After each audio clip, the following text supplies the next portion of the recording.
लाहौर में पाकिस्तानी निसात बरतानवी लड़की मायरा के कत्ल का केस मरकजी मुलजिम पुलिस के सामने पेश हो गया। कत्ल की वारदात के वक्त घर में सो रहा था।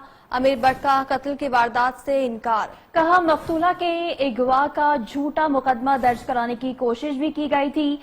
मायरा से पहले दोस्ती थी जो बाद में खत्म हो गई। मुलजिम का बयान रिकॉर्ड हो चुका है।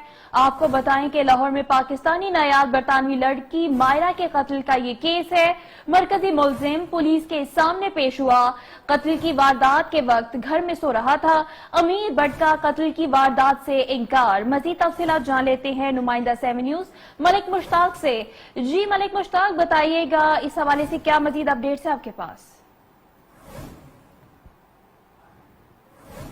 अहम पेशरफ्त सामने आई है कि अमीर भट्ट पुलिस के सामने पेश हो गया। इसने अपनी सबसे पहले तो पूरी जमानत कराई और उसके बाद ये पुलिस के सामने पेश हुआ।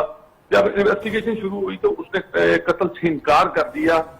उसने कहा कि ये कत्ल मैंने नहीं किया और इस हवाले से उसने ये बताया कि मायदा चाहती थी कि मुझ पर कत्ल का मुकदमा दर्ज हो। ठीक है, बहुत शुक्रिया मलिक मुश्ताक, अब हमें आगाह कर रहे थे।